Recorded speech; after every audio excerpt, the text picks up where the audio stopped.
and welcome everyone, and thank you for coming along to tonight's event where the panellists and I will be having a discussion about a very important topic, and that is what we might expect here on the Northern Beaches this coming bushfire season.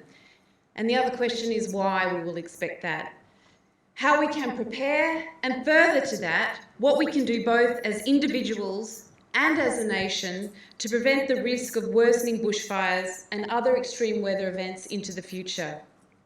I hope you had an opportunity to speak with local services, the volunteers out in the foyer tonight, and I thank them for being here, connecting with us and sharing their knowledge, and also for supporting our community and making it a safer community for us all. I'd also like to acknowledge and pay my respects to the traditional custodians of the land that we're meeting on today, and thank them for caring for this country, our bushlands, our waterways and our coastline since time immemorial. We are, without a doubt, amongst the most fortunate people in the world to live where we do, among the beautiful national parks and pockets of bushlands that support our unique wildlife and the freshest air in Sydney. But with that, of course, comes a risk, and that risk is bushfire. With good management and a bit of good luck, we haven't had a major bushfire since 1994. There's been smaller ones, but I also think each and every single one of us counted ourselves extremely fortunate not to have been caught up in the Black Summer bushfire conflagration of just a few years ago. Regardless, that summer of 2019-20, it affected all of us, whether it was directly or indirectly. In fact, it deeply affected people all around the world. Here on the Northern Beaches, we breathed in the smoke for weeks on end, and we watched on our TVs as people rescued those burnt koalas, and as the heroes that are our firefighters worked around the clock to save lives and homes for months on end. I can't begin to imagine the stress, the extreme discomfort and the exhaustion of those firefighters, or the immense relief of those that they saved. The words thank you will never seem enough. I particularly wanted to pay tribute to the 6 firefighters who lost their lives that season in the service of protecting others. I was working as a GP in Narrabeen at the time of the Black Summer bushfires, and I treated patients young and old struggling to breathe because of flare-ups of their asthma or lung disease caused by the smoke pollution. These patients were often trapped inside their homes for weeks on end in an effort to avoid the smoke. Smoke doesn't just cause breathing problems, it triggers heart attacks, strokes, and it is now known to cause preterm and low birth weight babies. Over 480 people died from smoke pollution alone, and over 4,000 people were admitted to hospital because of the smoke.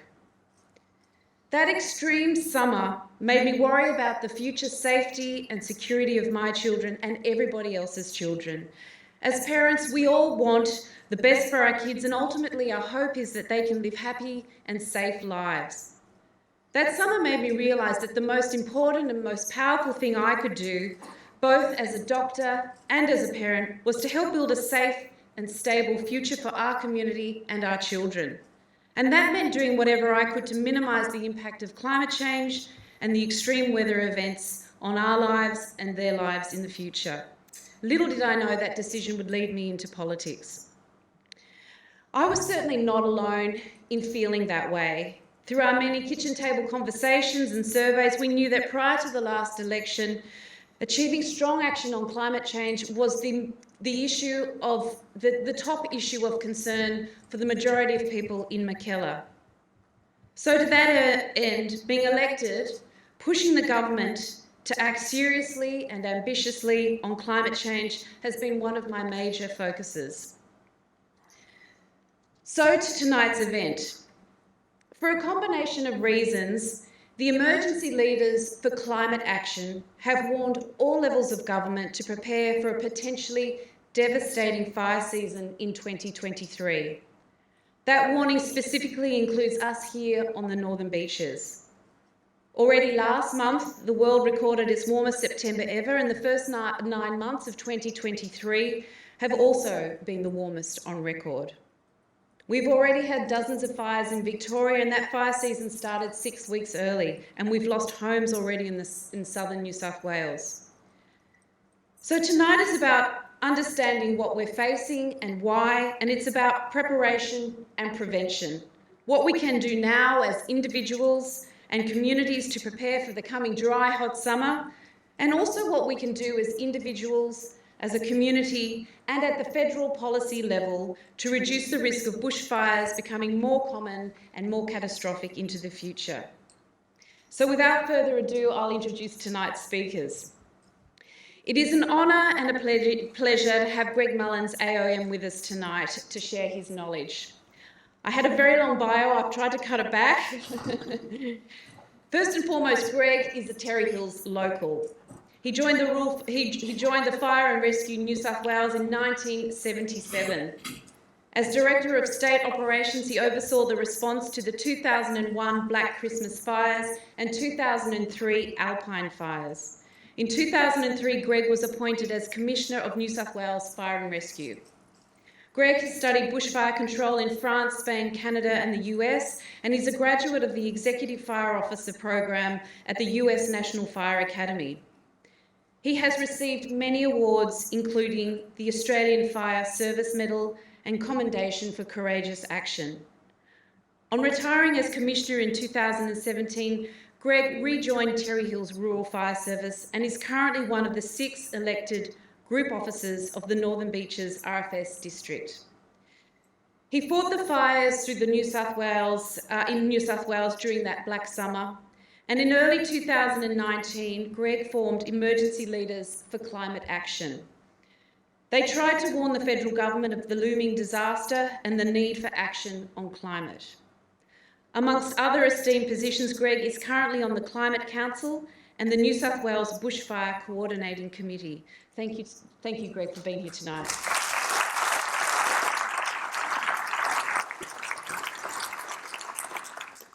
As doctors, apart from the edict, first do no harm, the most important guiding principle for us is to abide by the evidence, by what the science tells us.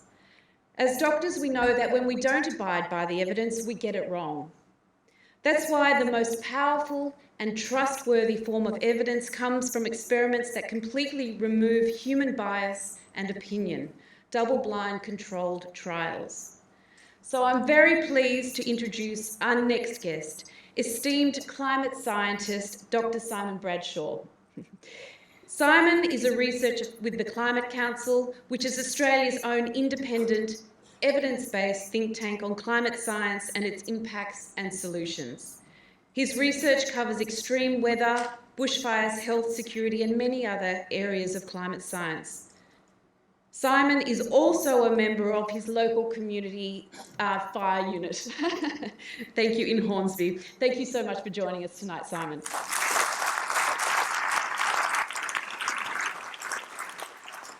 And last, but of course not least, because no discussion about the increased severity of extreme weather events can be separated from a discussion about the need to decarbonise our economy and our lives, we have with us tonight the highly respected local economist and energy expert, Tim Buckley. Tim is the director of the non-partisan think tank Climate Energy Finance, which conducts research and analyses on global financial issues related to the energy transition from fossil fuels to clean energy, with a key focus on the threats and the opportunities for the Australian economy and exports. Thank you so much for being here tonight, Tim. So I'll kick off tonight's discussion with a series of questions to the panellists, and then around 8 o'clock we'll open up the floor to questions from the audience. Thank you very much.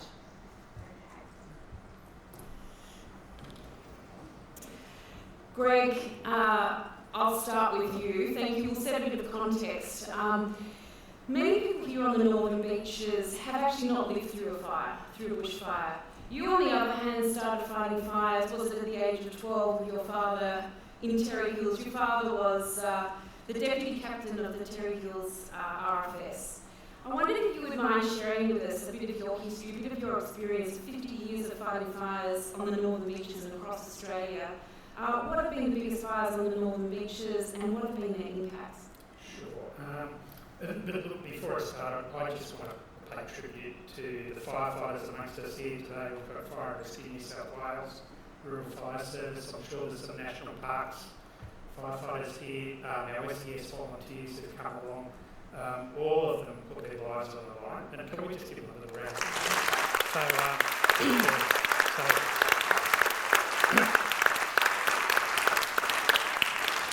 So back to, sorry that I stole the show. But look, I grew up in Terry Hills. I lived over the road from what was a fire shed in those days. It was a shed and it fell down because the White Hats ate it eventually. But anyway, that's another story. The dad was the closest person to the fire shed, and I'd see him rushing off in the early 1960s and look at orange glaze in the hills at night, wonder which one Dad was at. He'd come back all black and smoky and have a shower and then head off to work. And I thought that was pretty cool as a little kid, and I always wanted to be a firefighter. But my first big fire was October 1971. Fire came through from Turramurra into Duffy's Forest.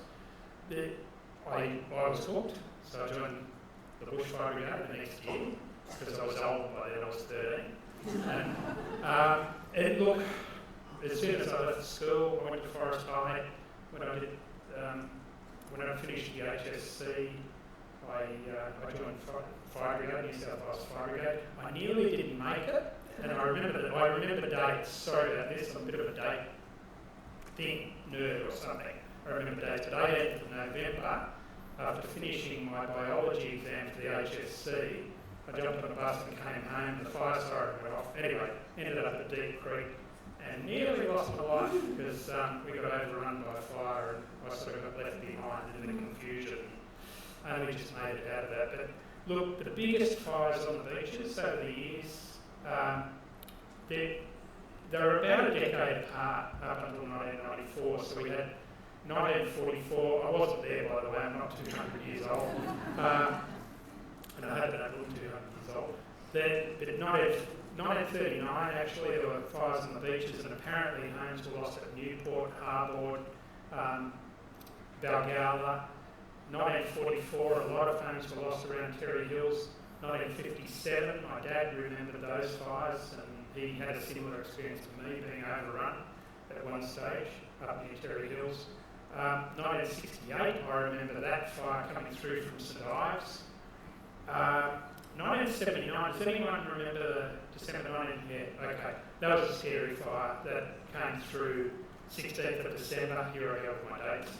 But it came from Turramurra with a northwesterly wind on the 15th, and on the 16th, a westerly gale blew up about 10 in the morning, and it just swamped Terry Hills and Belrose, went right through to Eleanora. 17 homes destroyed.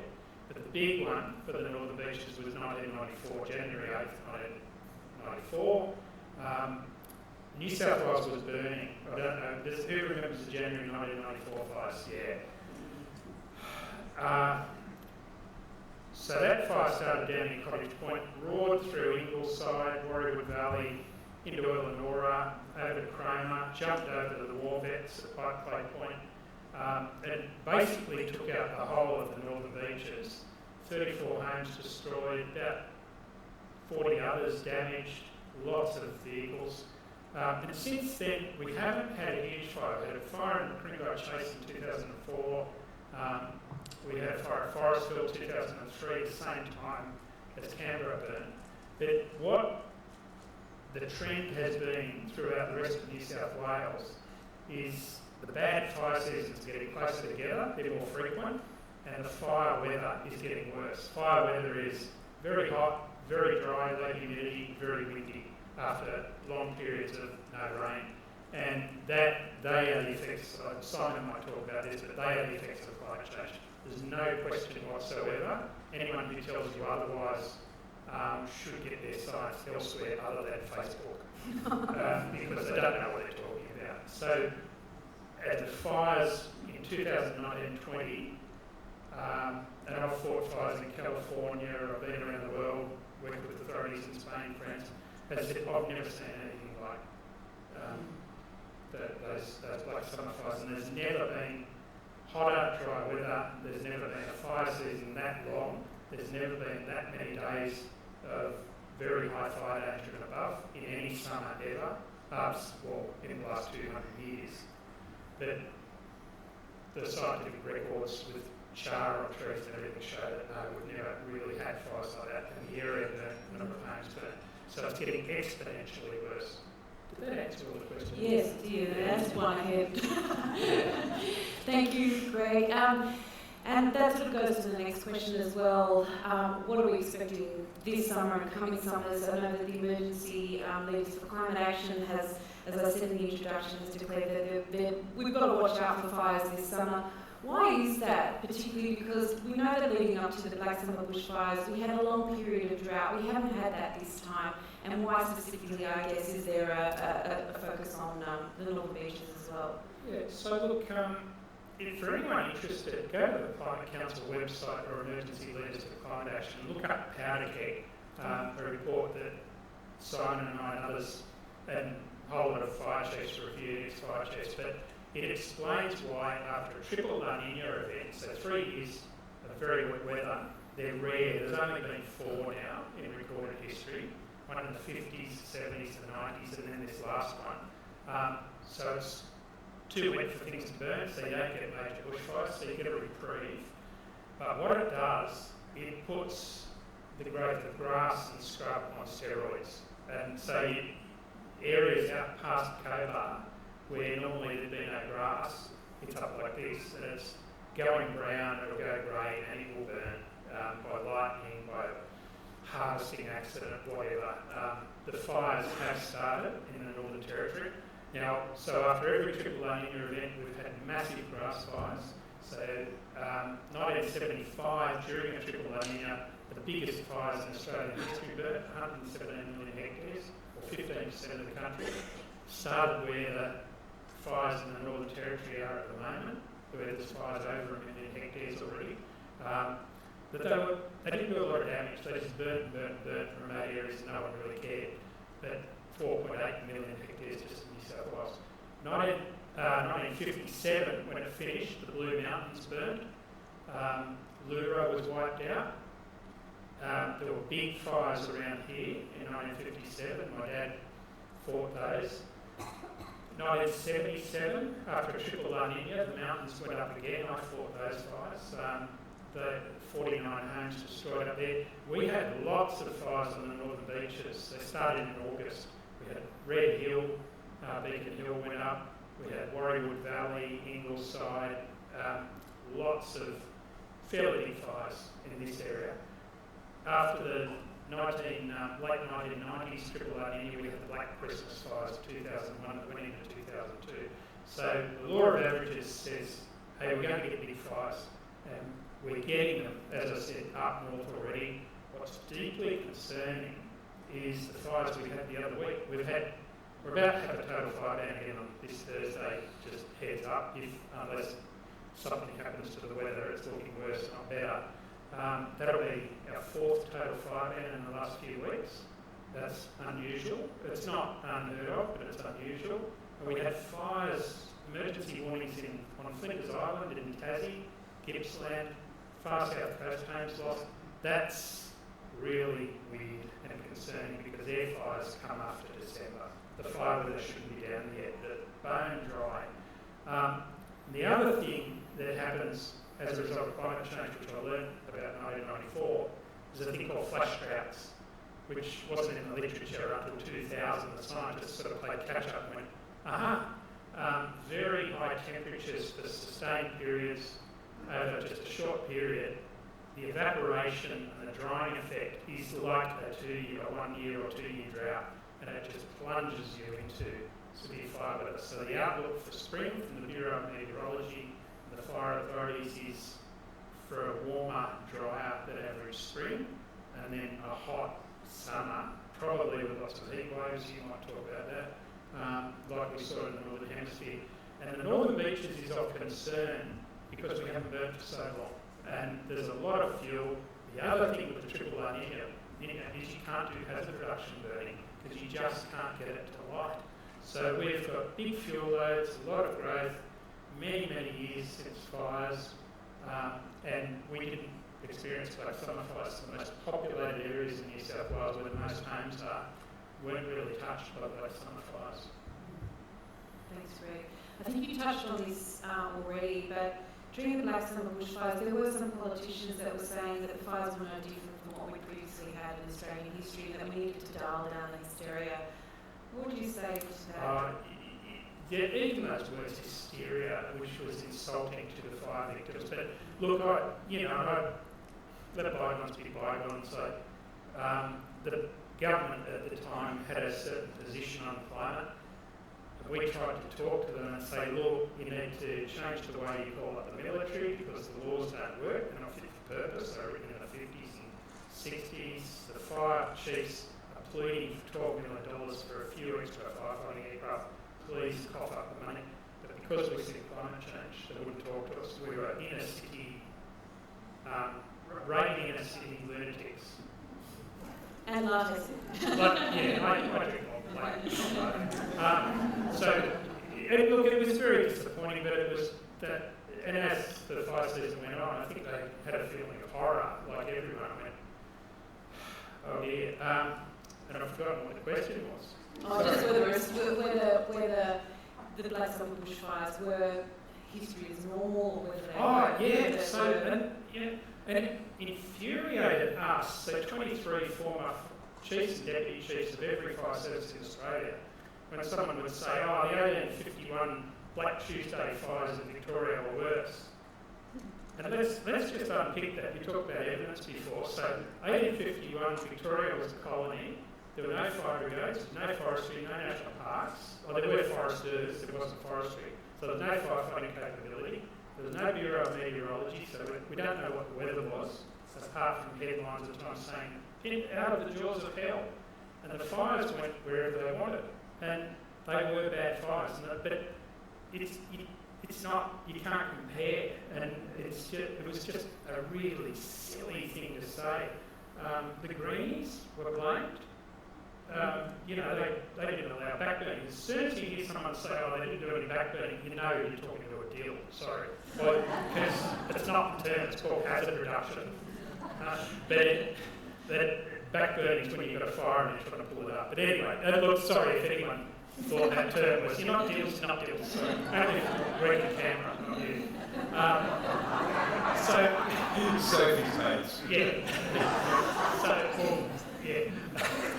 That's right. So nowhere in Australia were the Greens in power except in coalition in the ACT. So it was actually Labor and Liberal national governments that made the environmental laws and the rules about hazard reduction and burning. So that didn't work. And then, so there's rotten national parks, people, they don't burn. Well, at the moment in New South Wales, just a statistic, I'm on the National Parks Advisory Council, so I checked tonight, 26% of our hazard reduction program has been done in New South Wales because of the rains. National Parks has done 80% of theirs, and they've done hundreds of thousands of hectares. They've hooked in really hard, and they're doing a good job. And the New South Wales bushfire inquiry just, and the last one was, it's arson, lock them up. The figures are very clear in the New South Wales bushfire inquiry report. The incidence of arson was way down on norm. Nearly all but two, I think, of the major fires that took properties were started by lightning, which is another climate impact. So we just debunked the myths, and the government at the time hated us for it. But there you go. Thank you for what you did, stepping up and speaking up. Thank you, Greg. So Simon, I'll turn to you. We've just heard from Greg about his experience and observations about bushfire seasons actually becoming more frequent and more severe. I'd love to hear from you about why this is happening. What's the latest science telling us, and how are we seeing this play out in Australia? Thanks, Sophie. First thing to say is the latest science strongly reaffirms everything Greg has said, and I always feel very fortunate that we have both this incredibly sophisticated climate science and also 5 decades of observations from the ground, really affirming all of that. It gives us a very good sense of what we're dealing with. And the other key message in the science, we'll leave this till later, but I think I want us just to hold on this thought from the start, is that same science also tells us just how much is still in our hands and how much we can limit future harms, and we'll get to that. But in terms of what we're seeing, I mean, the climate change can feel really complicated, but in essence, it's very, very simple, in that everything we're now seeing is happening on a hotter planet we've made hotter through the burning of coal and gas. So it's not a case of, was this caused by climate change or not? Just think of it as our whole reality has shifted. Everything's now happening in this new context. The Australian landmass has warmed by about 1.5 degrees since 1910, when we started keeping these records. That might not feel like that much, it might not seem like that much, but with a bit of warming like that, you actually have a really big increase in the number of extreme hot days and the number of intense heat waves. You also see shifts in our rainfall patterns, and down here in the southeast, along with many other areas, we've got a bit of dry overall, but we're also getting more of our rain in the form of these intense downpours, which are then punctuated by these prolonged dry periods. So you put all of that together, and you get exactly what Greg's been describing: longer fire seasons, more days of extreme fire danger, fewer opportunities for hazard reduction. And that, unfortunately, sadly, is what we're dealing with here in Australia and what we're dealing with in many parts of the world. And an increased chance of those very extreme phenomena that we were talking about, flash droughts, the sudden onset and intensification of drought conditions, so things can very quickly become primed to burn, like we saw in Hawaii. We've seen in a few places pyro-convective storms, which I understand from you almost unheard of recently. Now you've had to get used to fighting in these very extreme conditions. So that's our reality at present, and I think from here is a case of learning how to adapt and look after ourselves, strengthen the resilience of our communities, knowing that this is what we're now dealing with due to those decades of inaction on climate change, but also doing everything possible to limit future harms by driving down emissions and recognising our future, our choice. There's still a lot we can do in the present moment to make sure we have fewer deadly heat waves and fewer incidents of extreme fire in the future. Thanks, Simon. I might just come back to you quickly, Greg, and ask you about pyrotechnic storms, what that actually is, and then also what's happening. We're hearing a lot about we're getting these prolonged fire seasons. What's actually happening with these overlapping fire seasons in the southern and the northern hemisphere? What does that mean for us? Sure. So look, a pyroconvective storm is basically a lightning storm that's formed by a fire, the convection column, the smoke going up into the stratosphere, going up 10 to 13 kilometres, has to be very, very hot to be able to push up that far. It pushes into this, well, there's two types of things can happen, and I won't bore you with the details, but if it pushes into the stratosphere, it can bring very strong storm force winds down to the ground in all directions, and it's very dry air, so that can change the whole dimension of the fire. Or you can get an actual thunderstorm. So some of you might have seen during that summer smoke plumes, and then that looks like a thunderhead, and yeah, it is. You'll even see the lightning coming up, but there won't be much rain. If any rain, there won't be much. It'll start fires 30 kilometres away because of the lightning. But what it does too is you have collapses. As all that convection is going up, the air around it collapses, and you have an outflow of winds in every direction. You have squalls, just like in a normal thunderstorm. This has been through a storm, a northern beach storm, where the trees are knocked over and cars are crushed. Yes, you know about them. That's what happens with a pyroconvective storm, and actually I can see someone who was at Bateman's Bay with me on New Year's Eve 2019, and we were dodging falling trees that day, but we had a pyroconvective storm above us and escaped the worst of it. But it's very, very scary. The night before, we went to Bateman's Bay, hundreds of trucks from all over the state heading down south. A fire truck on the border, Victorian border, got picked up, a 12-tonne truck got picked up, dumped on its roof and killed a young firefighter, volunteer firefighter. And the other thing you asked was, sorry? I was listening too much. Oh, right, okay, so it's pyroconvective. Oh, the prolonged seasons. The prolonged seasons. So, look, the legislation in New South Wales says the bushfire danger period starts on the 1st of October, magically, and it magically finishes on the 31st of March. And that's 100 years of observations saying, yeah, look, we rarely ever get fires before 1st of October. They start in October, but it might not start at Christmas, but they should all be over by 31st of March. It'll be getting cool.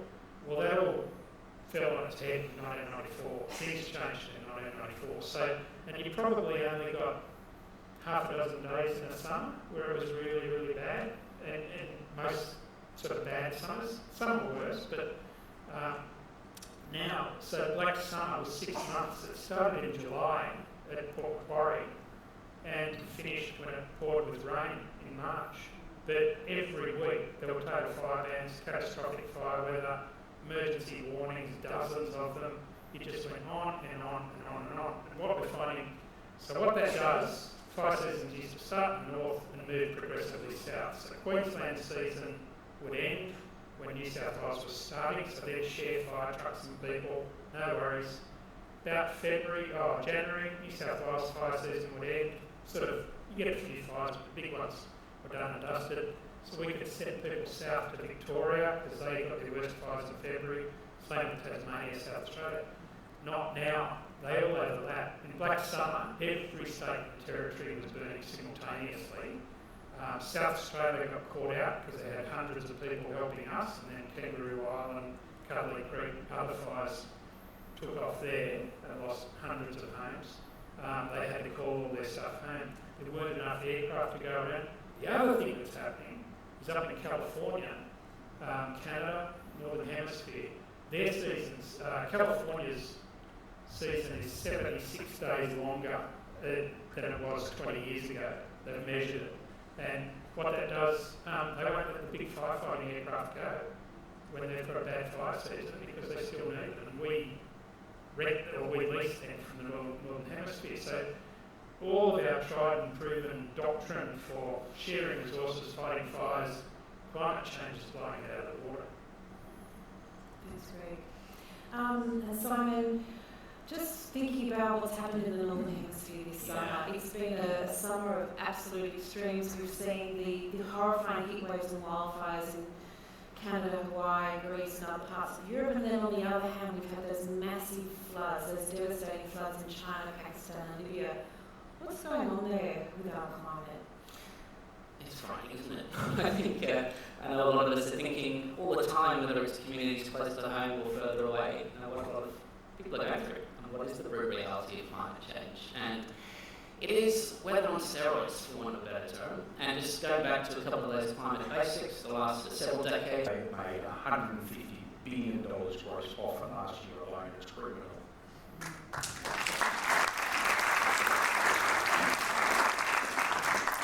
We might get practical now, so I'll come back to you, Greg. What can people do to prepare their homes this summer and their communities?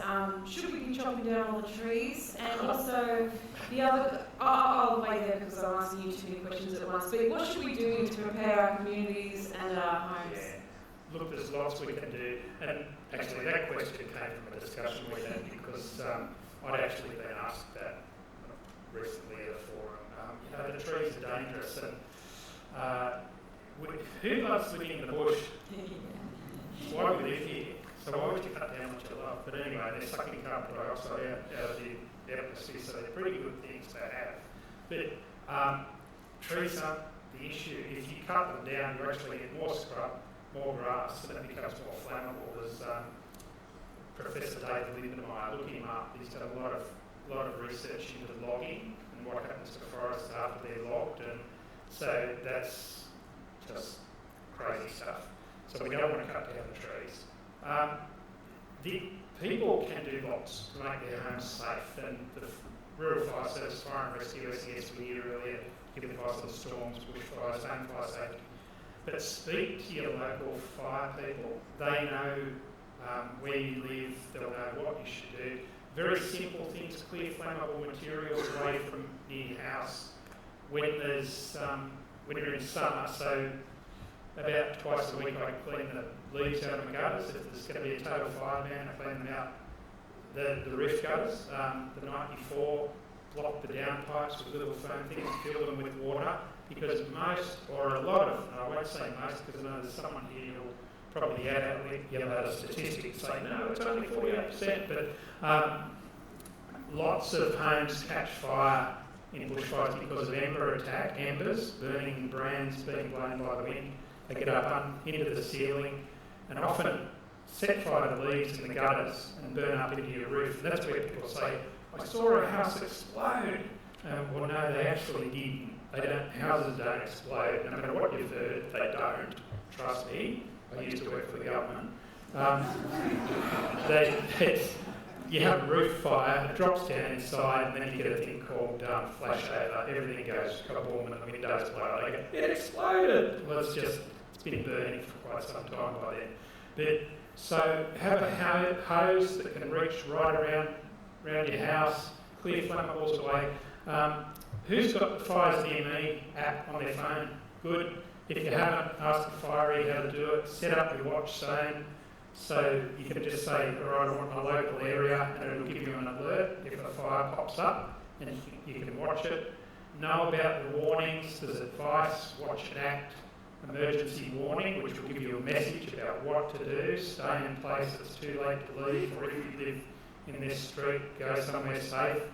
Know the fire danger rating system because it's changed recently, and it's much more sophisticated than it was for the last 40 or 50 years, but know what to do on a catastrophic day, because that's when all bets are off. It's going to be so windy, so hot, that even firefighters will think twice about going into hazardous areas. So you need to know all those things and realise we do live in the bush. I talked to a community group recently, and they had small areas of remnant urban bushland here that are terrified, and I don't blame them. You know, some of the stuff you hear, you think, oh my God, it's like a nuclear bomb going off. No, think of a bushfire like a plane taking off. It actually needs to take a bit of a run-up before it gets really intense. And if you've got small areas of bush, it hasn't got room to run up, it'll burn, and it'll throw sparks out, but it'll all be over in an hour or two, maybe a day.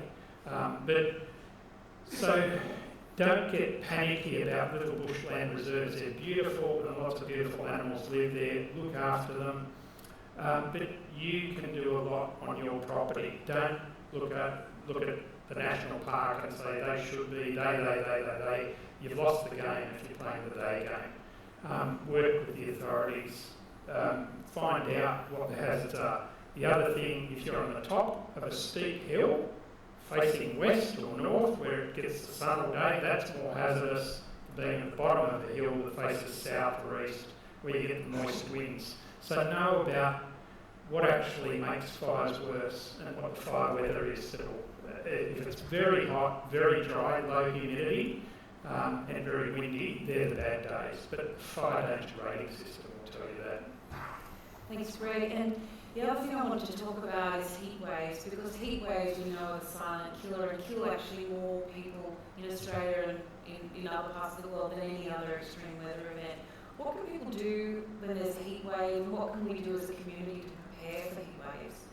Well, Simon might want to pipe in on this because I know he's done quite a bit of work on it. So heat waves are becoming more prevalent because of climate change. 1.5 degrees warming since 1910 on average means extremes are more extreme. And just to illustrate that, when I was a young firefighter, a very hot day was 38, 39 degrees, and you'd fight fires in that heat, radiant heat, and you'd go, oh my God.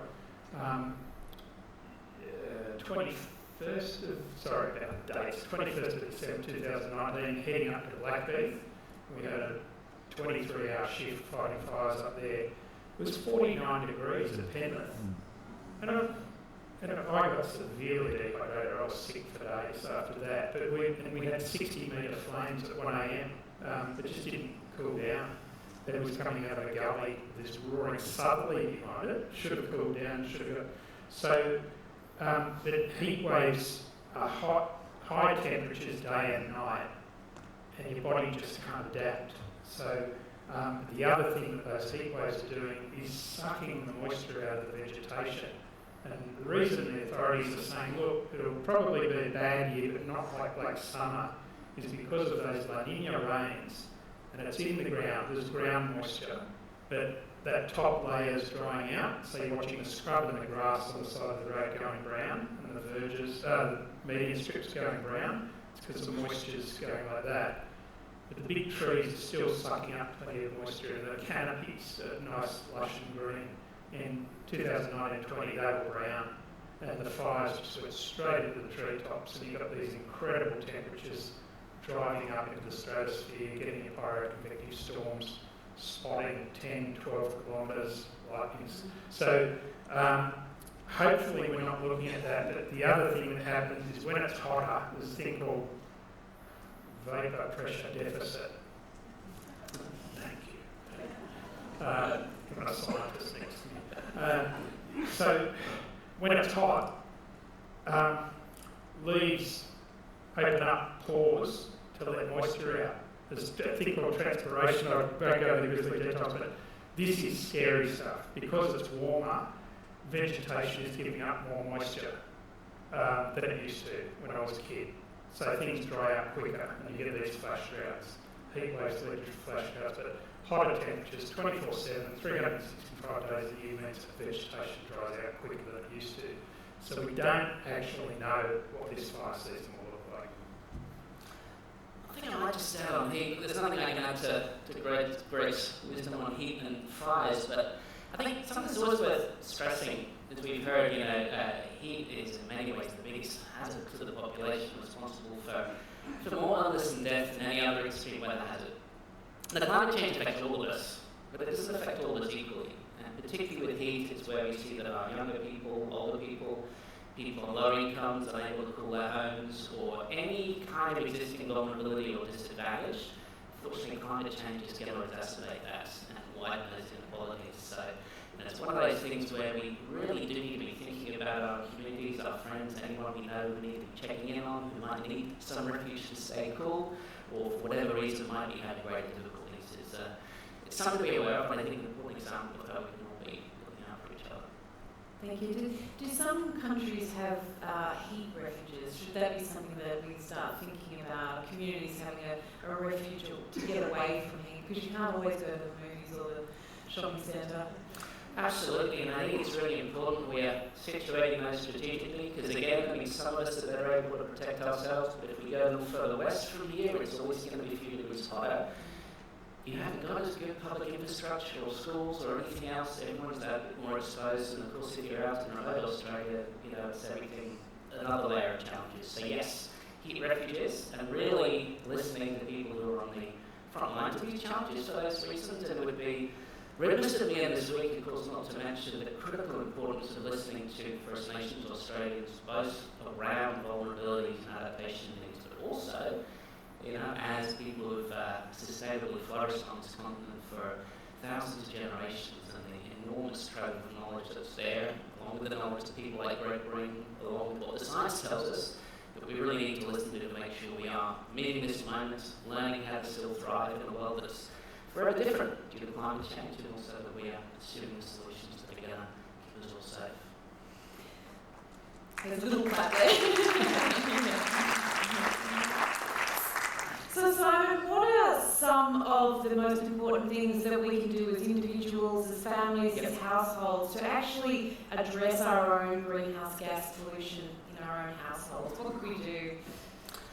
I'm going to stick with that nice positive solutions journey that Tim and Greg had us on, because look, I think it's really important that we do start to think of climate change not just as everything we've got to give up. I mean, sure, we've got to let go of fossil fuels, we've got to leave some things in the past, but this is also about genuinely building a better future for all of us. We've already heard that renewables are the permanent bill buster, and really every other example of smart climate action, whether it's more active in public transport, whether it's thinking about where we get our food, all these sort of choices we make every day, everything, if we do it right, is actually an opportunity for a stronger, healthier, more connected, more resilient, and all around better and exciting future. And I think that's something we're really cling on to when we're being confronted with some of this harder news.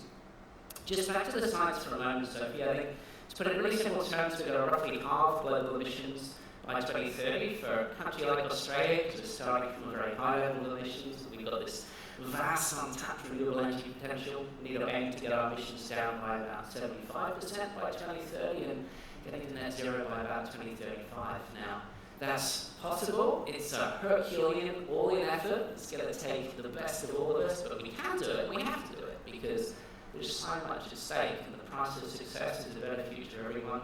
The price of failure is almost unimaginable.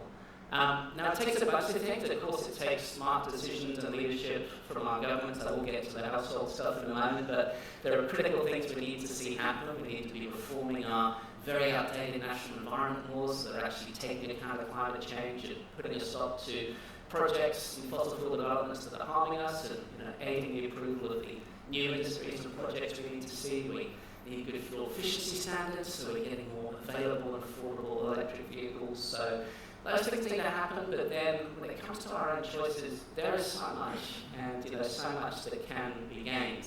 And one of the most simple things is that we just electrify all our energy needs.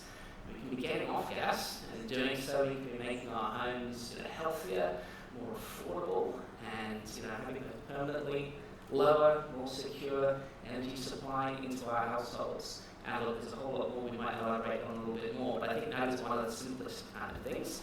And that's something that's within all of our power, or it's not. Then of course, we need to be expecting things that can help get us there, whether it's interest-free loans for new appliances, or again, roles for government always, but lots within our own power. Talking to our friends as well, it's hard to overstate just how important those simple things are about having these conversations. And again, that's all part of building a good connected community that's going to be fit for the future. I'm going to just put a little plug in there because we've got two amazing volunteer groups, community groups. One Go Solar Mackellar and another one Electrify Mackellar, and they can support people to make choices when the opportunity comes up. They can support you to make that journey towards electrification. As you said, it's a journey towards cheaper energy bills, it's a journey towards healthier homes. We know that gas in the home causes asthma in children, things like that, but it's also a journey to reduce those greenhouse gas emissions. So we've got that wonderful resource as well that you can tap into. And of course, it doesn't always mean going straight to solar. That's often a financial decision. But it could be as simple as a 10-minute phone call, ringing up and switching your energy provider to a group or an organisation that provides renewable energy. So there's lots of things, and just to know there's that resource there that we can help you with as well. Tim, I'll ask the five. Then we're going to turn to the questions from the audience soon. But Tim, I'll just finish off with you. So we've just heard about what we can do here in our lives, as individuals, as families. What would you say is the biggest thing that Australia should be doing? And we've heard, you touched on earlier, the Inflation Reduction Act, what America has done, that massive $500 billion investment, and what should Australia be doing? Because I know as well Europe has responded, Canada has responded, and China has responded. Everyone's responding. We know that actually there's a race on in many ways, and Australia does have an amazing opportunity. But what do we need to do to be able to grasp that opportunity and at the same time move towards a much safer future? Yeah, thanks, Sophie. And I think it's important we don't all walk away depressed. It's worth bearing in mind, even though America has been asleep at the wheel for a decade, like Australia, on climate change, President Biden has delivered the biggest stimulus investment in world history last year. It's called the Inflation Reduction Act. You mentioned $500 billion. I'd actually challenge that. I'd say it's actually probably more like $1 trillion US. The minimum number is $369 billion, but that ignores there's another $400 billion in the Department of Energy Office Loan Program. And so that's like the Clean Energy Finance Corporation of Australia, but just think it's 60 times bigger. It was 60 times bigger than we've just seen the Clean Energy Finance Corporation treble under the Albanese government this year. So that's a good first step. We're calling on them to actually treble it again. Because that's what America's doing. So I think $1 trillion US is the stimulus that the President Biden has put into the American economy. They've invested $500 billion in the last 12 months in manufacturing onshore in America. But there is a threat and a massive opportunity for Australia.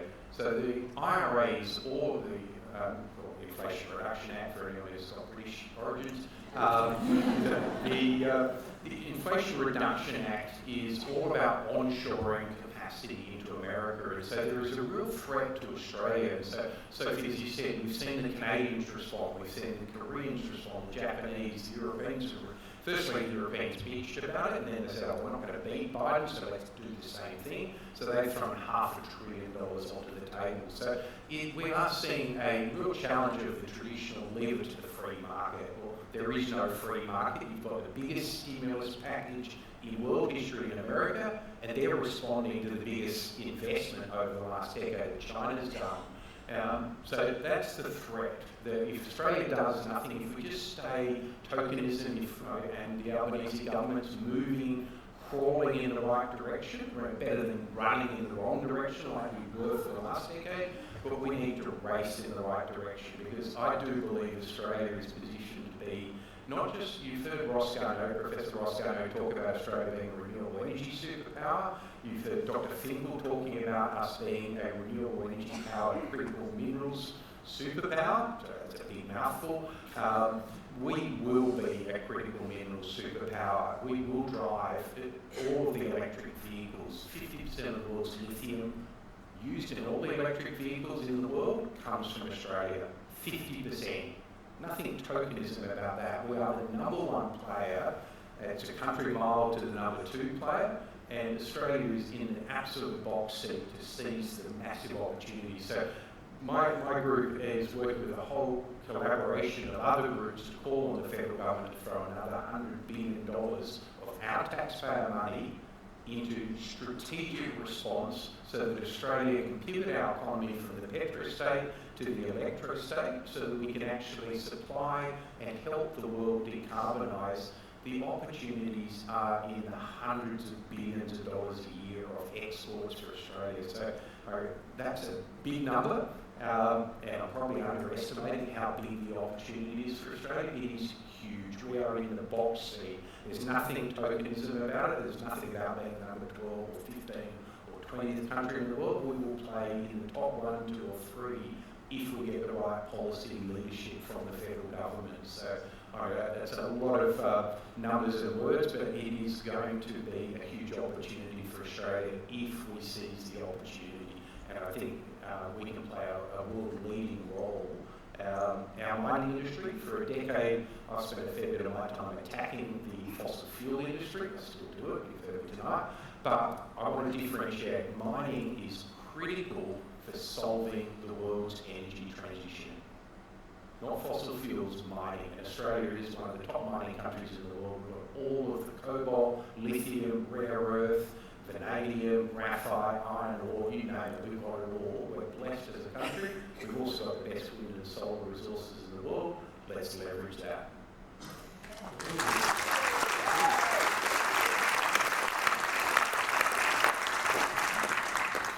Thanks, Tim. Thanks for that positive note. It is exciting, and like you said, we need the right policy, and thank you for the work that you're doing on that as well. And interesting, just as Anyo is setting up the microphones, please, if anyone would like to ask a question, come down and you can ask the question. If there's no one asking questions, I've still got more, so that's totally fine.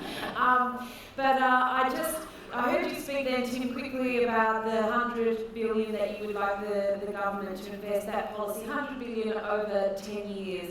And interestingly, that sounds like a lot of money, but when you consider that we have a fossil fuel subsidy currently at the moment that is over $10 billion a year, then you kind of realise it's a doable thing and it will set us up for the future. Yeah. Absolutely. Love the idea that, it's such a critical point for humanity, as you said. Australia can be such a force for good and all this, and I think that's just something to get really excited about. Yeah, thank you. All right. Hello. Hi, Jonathan, thank you. We're switched on? We're switched on. Yeah, the panel certainly is. As the elected representative for New South Wales on ACF, Australian Conservation Foundation, I've got a question for Greg.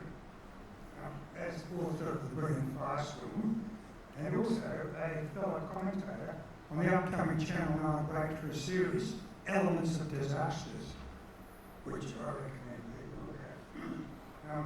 My question is, the Climate Council says that the federal and state governments sponsor fossil fuels with our taxes at $22,000 a minute, and that's $12 billion a year, which which is $1 billion a month going from our taxes to fossil fuel companies. And the Greens say that's like pouring petrol on the bushfires. So what organisations, Greg, are campaigning to stop that insane outdated subsidy and transferring those subsidies to renewables? And how can we help? Great question. So Sophie was saying, so it's about 11 billion a year, and it's not straight. It's subsidies for diesel fuel. It's not just tax breaks, but there's tax breaks as well. I think. So I think it's more than the International Monetary Fund recently had a report saying it was a huge number, far more than 11 billion that we were subsidising the fossil fuel industry by each year. Look, there are organisations like Climate Council. I can't tell you who else is lobbying, but there's a lot of them. What I will say is the Albanese government recently put 200 million in pre-disaster funding because there wasn't much going into that at all. And so 97% of disaster expenditure is after the event, with only 3% before. And it's a bit like Sophie's in the health industry, and you know, for example, diabetes. If you invest in good diets, exercise and obesity, you'll drive down the incidence of diabetes and you'll save money in your health system. But it's the same with disaster spending. Every dollar spent before the event in building resilience, in better building standards, preparing communities for disaster, some estimates say you save $3 to $5 for every dollar invested. So that dial's got to shift now. So it's 200 million a year the Albanese government has put in, matched by states and territories, so 400 million, and there's other funds. Let's say it's $1 billion.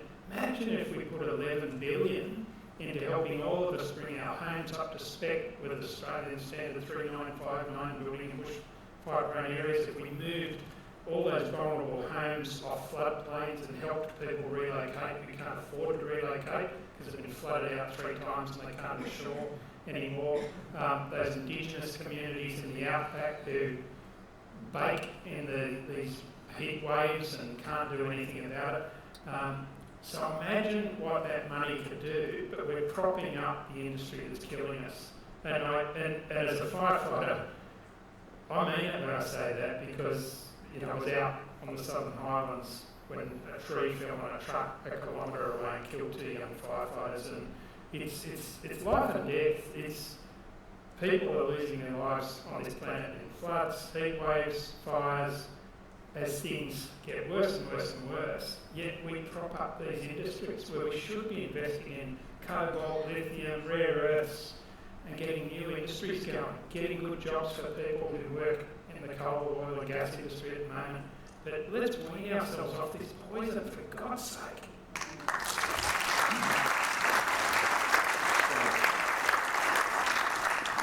Maybe I'll just pick up on the diesel fuel rebate. We have actually put a major report out on it, a recommendation to the government recently, and they are actually evaluating it. It's throwing fuel on the fire, as you said, but the way we're framing it is the mining industry is the major recipient of the diesel fuel rebate. Now, the Australian government and lobbying by the fossil fuel industry says it's not a subsidy. The OECD, as you alluded to, said, has absolutely said that is wrong. It is a subsidy, it's part of their definition. The Australian government created their own definition of subsidy so they didn't have to report to the rest of the world how much the 11 billion. So it's entrenched fossil fuel power and capture, but it is a headwind to electrification. Think about that. We are subsidising the use of high emissions, expensive, imported fossil fuels to power our mining industry, to dig up and ship to all of our international trade partners. So we're using imported diesel fuel and we're subsidising the importation of diesel fuel rather than actually creating a tailwind to electrify everything. Electrify everything means using domestic wind and solar. And so rather than, our report recommended that the government cap the diesel fuel rebate, not remove it because farmers are sacrosanct, and by the way, we have a cost of living crisis, so the last thing we want to do right now in 2023 is push the price of food up. So I do think our funds need all the help they can get. They're a major beneficiary of the diesel fuel rebate. So let's cap the diesel fuel rebate at 50 million per group per year. Not a single farmer will be affected. It'll have zero impact on the cost of living of Australia, but it would then remove a headwind to electrification, which BHP and Rio have talked about it and done absolutely nothing, nothing material. Like BHP did get a press release. They bought one electric haulage truck. It gets delivered in June next year. Well, one truck. I'm slandering BHP, but we need BHP to be a world leader, not a climate Luddite, which is where I would argue they are now. But they could be a world leader, and we could actually electrify the industry, lead the world, and actually build batteries, build electric haulage trucks in Australia, and pivot the workforce into being part of the solution, the mining industry into part of the solution. So, I feel really strongly about that. We've actually got a government policy that's been there for 60 years, subsidising the mining industry to use imported fuel. Australia could save $30 billion a year if we didn't import fossil fuels. 30 billion imports. We're the third largest exporter, but we import almost all of our oil and diesel. So let's redirect. I think Saul Griffith talks about that every single day. Electrifying everything is a no-brainer economically for Australia. Tim, I will talk more. Thank you. To our next question. Yeah, hi. We don't have a deep history of understanding Aboriginal fire management in Australia that seems to still put us in very much a reactive phase, which puts our firefighters at greater risk rather than being more proactive. Greg, what's your understanding of the potential of much more proactive, early season burning kind of approach to fire management? Look, firstly, I want to say cultural burning practices are incredibly sophisticated. I've heard people say, oh, we do light burning and cool burning, and we can do that. Well, yeah, okay. It's people who live on country, understand country. My very limited understanding of it has blown my mind when talking to Indigenous experts. I don't think in another lifetime I could learn everything that some of these experts know. But little things, not little things, big things, like they'll say, no, don't burn now, look up there. I go, what? They say there's a bird's nest, there's eggs in it. Don't burn now because the parents will go away, the eggs won't hatch, and that's flowering. You've got to give that time to seed, so that's 6 weeks or a couple of months, and we'll be able to tell when it's time to. It's in harmony with everything. And that built up over 65,000 years. And someone said to me, oh, your dad, this was a few weeks ago, I remember it, and I was sort of stunned by it. Said, oh, your dad taught you this about the weather and watching ants and when it's going to rain and what's flowering early. A bit like the Indigenous. I thought, oh, what an insult to 60. That was two generations. Imagine 1,000 generations of knowledge, and we don't listen and we don't give them a voice. We're flooding. So that's that. I'll say that. What's the potential for it? It varies where you are, because around here there's not a lot of traditional knowledge holders left, and that goes back to the 1790s, the smallpox epidemic that was horrific. But Darug people to our west are relearning with the help of a bunch of young people from Northern Rivers. There's, a lot of people talk about Northern Territory, it's savanna, it's not dry sclerophyll forest and heath like we have here, it's different, so you can't actually transplant. But is it a solution? I wish it was, but cultural burning experts themselves have said to me, we can't do it at scale, and just because you white fellas have stuffed things up totally for the last 200 years, don't expect us to now come in and suddenly discover us again and you want us to fix your problems in 1 year. So we've got to be really careful that we don't go, there's the solution, and put it on them and go, right, we won't let you give us a voice. We won't give you a voice or let you have a say in anything, but fix this. So, and they've had 200 years of that. But yeah, it's amazing stuff. and agencies are integrating it, Rural Fire Service, National Parks and Wildlife Service, DPE, and nationally people are starting to listen. Thank you, Greg. Thank you. That's an amazing answer. To my next question. Thank you, Ferdinand. We've heard for years that the advantage of planting trees generates CO2, which apparently is good for the environment. Have you any comments on the thousands of acres or hectares of tree forests in North Queensland being bulldozed for wind farms? Yeah, it's just the stupidity of the human race. We've got a death wish. And look, the amount of land clearing goes on, the Amazon basin, what's happening in the Amazon basin, that if you cut down trees, you change the flow of aerial rivers, the transpiration, the moisture goes up, that rains. We're changing rainfall patterns worldwide because of warming, but also because of deforestation. Has anyone read Attenborough's book, his witness statement of 90 years on the planet? Oh, please read it. He talks about rewilding. He says we can do this, we have to rewild the planet. And he talks about going to Borneo and going down this river and seeing the beautiful jungle, thinking, oh, maybe it was still okay. He'd been there in the 1950s and there were orangutans. And then he went up in a helicopter and it was a kilometre wide and there were palm oil plantations and they killed all the orangutans. They went out and purposely killed them. And we're just doing this on a massive scale and it's just unsustainable. And so please read that book. That's all I'll say. But land clearing is mad. We should be planting as many trees as we possibly can. So we waste money on Santos and other companies for carbon capture and storage, and it doesn't work. And it's our money, our taxpayer money, billions and billions and billions. So they create this fantasy, we'll lock up the carbon dioxide and bury it and it'll never come out again. I might make the ocean fierce, but then it'll just be like Coca-Cola. So I don't. But that's crazy stuff. Just plant trees.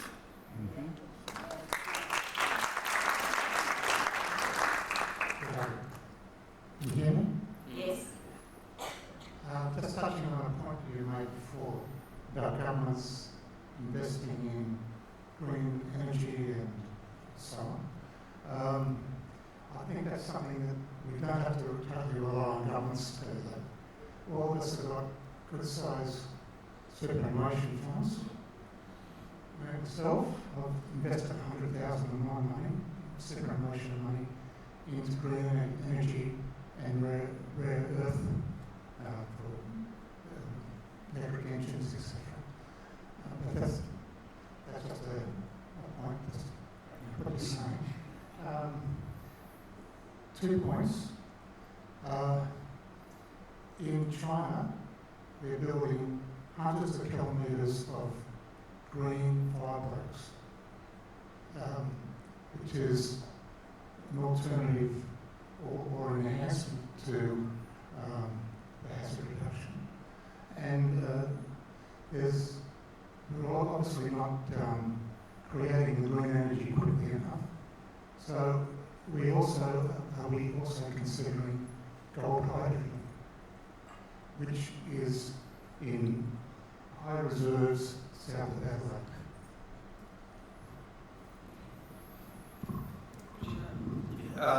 I haven't looked at the gold hydrogen. I certainly haven't seen any commercial studies. I'm happy if you want to share that with me. But hydrogen has had a fair bit of hype in the last 3-4 years.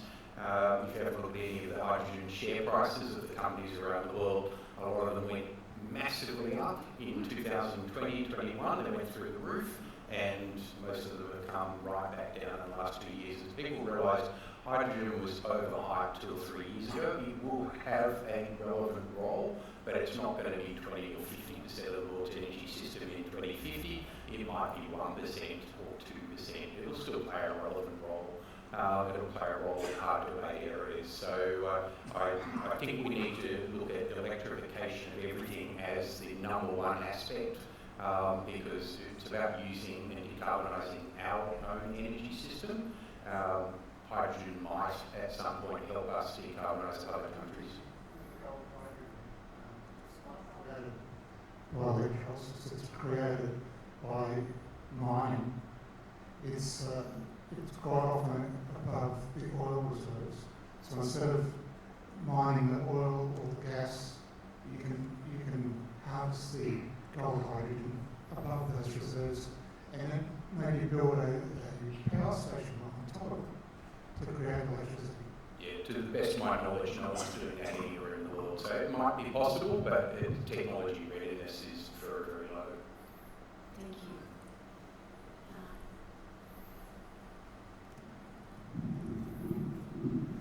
Thanks. Thank you very much. Thank you for a wonderful discussion from this panel of experts. It's been great. I'm Margot, representing the Red Cross, and I'm actually coming from Blacktown Red Cross office. I'm so glad you mentioned heat waves and heat preparation, because global warming, yes, this is about fire in the forest, but climate change and global warming affects everybody, regardless of how far away you are from the bush. So heat waves, as you said, are the biggest killer. So having come from Blacktown, I just wanted to put a plug in for local government areas out there. Blacktown and the PNP are already running heat refuge centres, staffed by the council workers and volunteers from Red Cross Emergency Services. So I just wanted to just thank you for reminding people about heat wave and heat preparation, and also about being prepared for fires, but also heat and emergencies, and let people know that Red Cross is happy to come and talk to any community groups or primary schools about preparing for emergencies mentally, because we're the people. I can't put out a fire, but just preparing for and thinking about how you're going to approach emergencies such as fires and heat waves. So if anybody is interested, I'll be at Red Cross stand if anyone wants us to come and talk to any community groups, nursing homes, schools about preparation for heat. And thank you again for such a wonderful. Thank you, Margot. Margot. I'll just put a plug in for Margot. Well, thank you so much for being here tonight. And we would really encourage people to take up that offer. We will also be taking up that offer, and we'll be offering a Red Cross-led forum, probably online, where we can have community-led resilient preparation as well. So we're building those resilient communities. We'll just take two more questions, I think, and then we'll wrap it up. Thank you both. We'll go over, we'll take turns, go over here. Thank you. Good evening, everyone. Peter Addison, Terry Hill, Scott Country. I've been there since 1953. Thank you. So, yeah, Greg and I know each other very well. I'm a great friend of his dad's. And look, first and foremost, something came up a minute ago about the Amazon and the often being referred to as the lungs of the earth, and we all around the whole of the world chastise those countries that in the Amazon, saying, well, they shouldn't be cutting trees down. Well, no one's telling us not to cut them down, are they? We have out in the western suburbs, where in the Sydney Basin, we've probably got one of the worst climates out for moving air around during the summer months. I remember you could drive to St Ives on the Martello Road, you could look out through, all you could see was a brown haze in the summer, day in, day out. Now, okay, they've cut the farmlands down, it used to give us nice fresh vegetables, the grasses are gone, the trees are gone. They've got houses out there with black roofs, millions of them, and they're presumably going to put more in there to take care of the increased immigration population, which for a minute I don't knock the immigration side of it. People should be allowed to come to this lucky country, but not at our door and at our cost, where if you twist for a year and 10, well, which is the old saying that you shouldn't be here, and it's getting that way where the government is putting the cost of living over our heads if you're self-retired or on a pension. So, okay, twist for a year and 10, we don't have to worry about those people anymore. But anyway, with I think your question, just getting, was about the land clearing and what they're doing in the Amazon, and actually Australia is doing Yeah, a lot well, work. we You might have a we comment, Simon? we should at least those black roof houses, which sort of gives you a 10 degrees differential in heat saturation because of the black tiles, get rid of those and put white tiles. If we go to Greece, I see photos of Greece from the air and they're all white buildings. Thank you. That keeps them. Yeah. Here, I think what I, Get rid of that. what I take from that as is, far as climate change goes, just those houses out there, we used to get pretty good weather through Terry Hills when it rained and thundered, we get hail and God knows what. That's now all hitting the western suburbs. Is it caused through the topography of the whole area? And you have to go back to the topography of the whole of the world, moving billions of tons of dirt to China, we're changing the mountains, we've got high-rise buildings going Thank up. you. We've actually hit time, so I might take that as a question. Thank you for your comment, and I think as well, thank you, is that you're absolutely right, there are new building standards as well. I think the black tiles, when they're building new houses, I think they have to be, I'm not an expert in this, you might be actually. I think the thing I take from Peter's comment, sorry to interrupt, but I think it rounds home the point that there is so much more we can do. I mean, there is so much untapped potential for, whether it is crazy mistakes of the past, dark rooftops, and how we can fix that. We can put solar on them for a start, or whether it's how we can plan better for the future. I mean, there is just enormous amounts of potential for solutions at our hands that are going to be better communities, and as Tim's made so clear, a more prosperous and secure country as well. And land clearing is a major issue in Australia as well that needs to be addressed. We're still cutting down a native forest to make toilet paper and wood chips, and they are the least flammable of our forests as well. We'll have one last question. Thank you. Last year there were media reports that there was going to be a big property value adjustment in Australia because of climate change. And I think the Climate Council of Australia has got a link to a climate risk map. When you put your address in and work out and ask for modelling of how it's going to affect insurance premiums and property value, it's not very specific. It sort of gives you like medium risk, 30 years, 100 years. How realistic is it for people in the bushfire zones in the forest area that insurance premiums are going to rise significantly in our lifetime and property values are going to decrease? Look, I think the general pattern there is that, insurance is going to become less affordable for all of us, and it's going to become unaffordable for more of us as well, and it is one of those examples where sadly it's hitting hardest those people with the least resources financially or otherwise to deal with it. So, I think it does really drive home what's at stake for all of us. I think when it comes to specific circumstances, I think that's where it's really important we can be talking, whether it's to our local RFS, whether it's to one of the agencies who can provide a site-specific evaluation of your property and give you a much more detailed assessment. I think that's what's really kind of key, is that we arm ourselves with the best knowledge we can from those various agencies. How do you actually make financial decisions when it's very difficult to get accurate information? Like, what are the bodies that you would go to ask for that sort of actuarial information? Yeah, it's a very good question.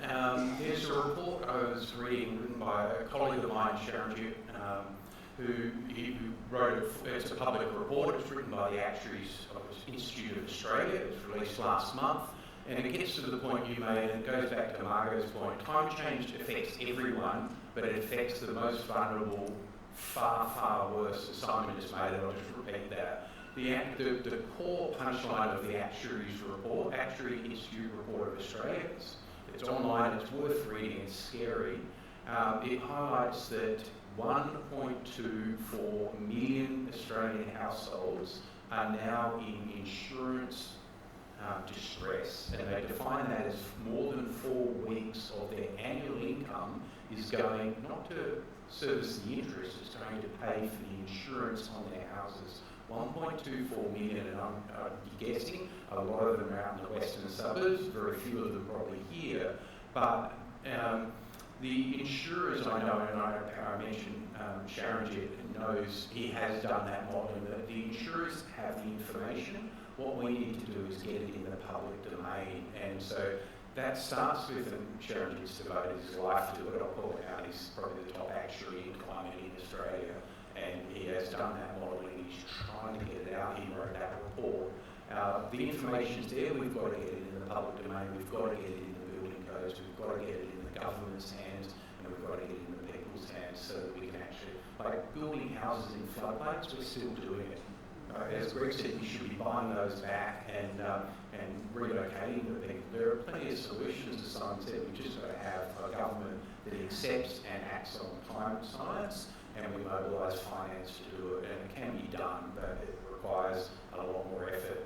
So there's nowhere actually at the moment that you can get that sort of specific information yourself. I was struggling to recall before. There was climate valuation is the part that we worked on for that particular project. You managed to do that modelling. If you look them up, yes, can provide you a much more local down. I've tried that, but it's not very, yeah. it's not very specific. No. Okay. But unfortunately, the answer is no. It should be in the public domain. It's in the private domain. It is there, and Sharon's just working to try and get it in the public domain. But that's where we need to really reinforce, to have the right politicians in Canberra who are actually serving the people of Australia, not the fossil fuel industry. Thank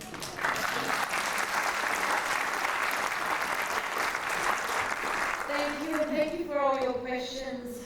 Just to wrap up tonight, I think as we heard, there are certainly challenges ahead of us, but there are also incredible opportunities and solutions. And I see a bright future for Australia and for us here on the Northern Beaches, because the solutions do exist and there are incredible opportunities for Australia's economy if we rise to meet this challenge. But we do need to grasp these opportunities with both hands to come out on top. I'll continue hard to preserve our incredible way of life here on the Northern Beaches, and like you, I want it to be safe for our children so that they can continue to do nippers and play their sport on the weekends without having to breathe in the smoke, and so that outdoor workers can operate without having to bear those frequent heat waves. I'll just mention very briefly that submissions are open to the New South Wales Department of Planning. This is a little aside. They're currently open for comment on the development at Lizard Rock, Morgan Road and Belrose, and that's an issue for us because it is a fire zone currently at the moment. For more information, there will be a community information night held by Bushland Guardians next week. But a huge thank you to our panellists, Greg Mullins, Simon Bradshaw and Tim Buckley. Your expertise and your commitment to create a better future for us all is unsurpassed. Thank you very much for your time.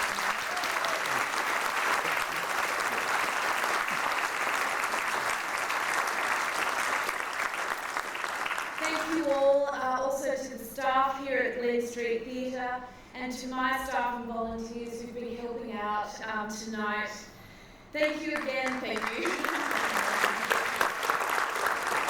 Thank you again to our local service volunteers who shared their knowledge out in the foyer earlier today, and everything that you do to make our community safer.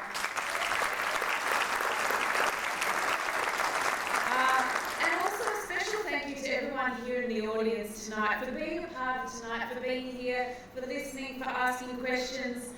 I wanted to reiterate, I am your community independent, so it means I'm answerable to you, the community. So it's crucial that I hear from you because I want to take your views, your values and your concerns to Canberra.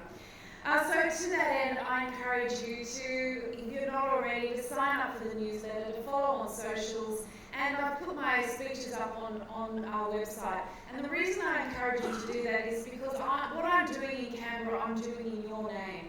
This is your democracy, and you need to know what I'm doing in your name so you can hold me to account and make sure I'm on the right track.